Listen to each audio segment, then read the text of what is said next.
भगवान वामन जैसे बलि के दरबार में आए, वामन को देख करके बलि आया और कहने लगा कुछ मांग लो।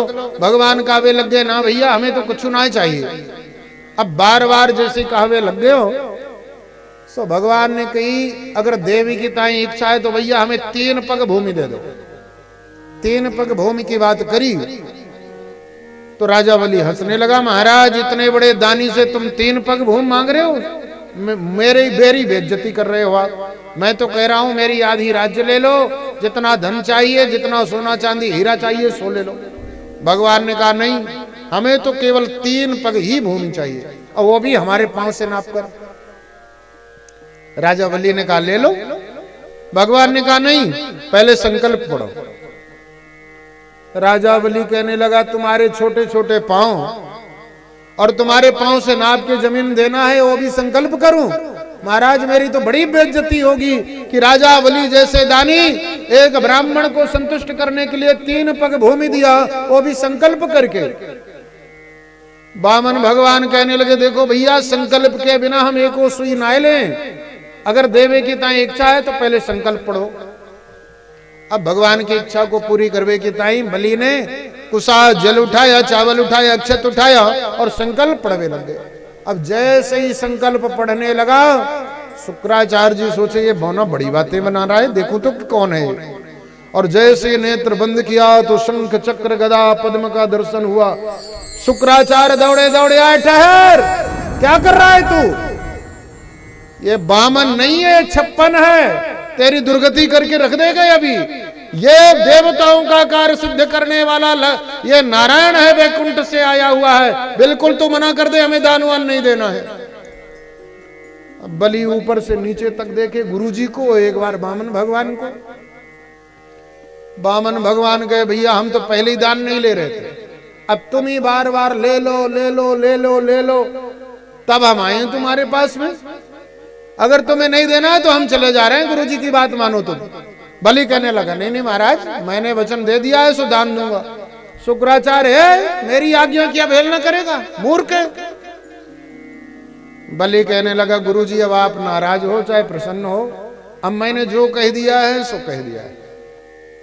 देखो शास्त्रों में होता है एक गुणाक्षर न्याय। गुणाक्षर न्याय मतलब समझते हो?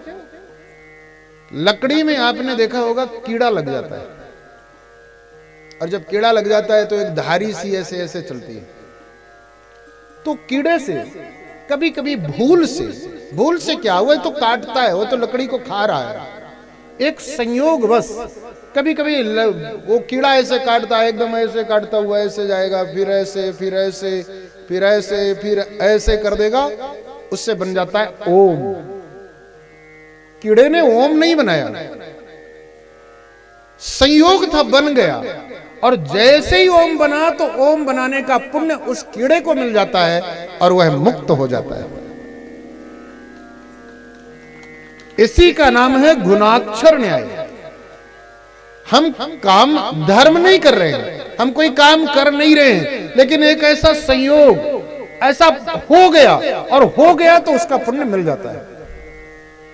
राजा बलि भी नारायण को दान नहीं दे रहा है, वह दान तो एक साधारण ब्राह्मण को दे रहा है। शुक्राचार्य जी इस बात को जान रहे हैं। अब बलि कहने लगा इतना छोटा पंडित, वामन अंगुल का बच्चा, और मैं कह दिया हूं अगर नहीं दूंगा तो दुनिया में मेरी कितनी बदनामी होगी महाराज। शुक्राचार्य जी कहने लगे तू कुछ भी मत सोच, बस ये सोच कि गुरु की आज्ञा है। राजा बलि कहने लगा जो मैं वचन दे दिया तो दे दिया, अब चाहे गुरु की आज्ञा रहे और चाहे जाए।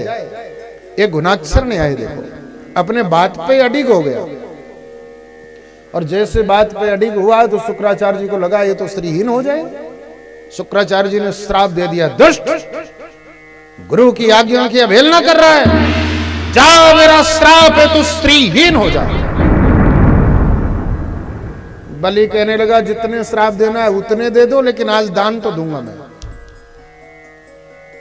वामन भगवान भी देना है तो जल्दी कर, अब हमें जाना है भजन करने, हमारे संध्या का टाइम हो रहा है।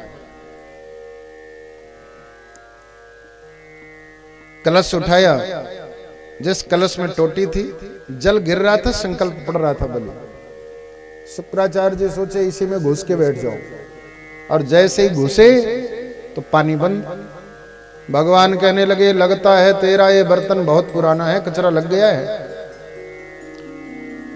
बलि कहने लगा महाराज आज ही सुबह सुबह धुलवाया है, आप कैसे कह रहे हो कचरा लग गया, नया पात्र है। भगवान कहने लगे तो ठहरो, हमें ऐसा लगता है यहाँ कचरा लग गया है।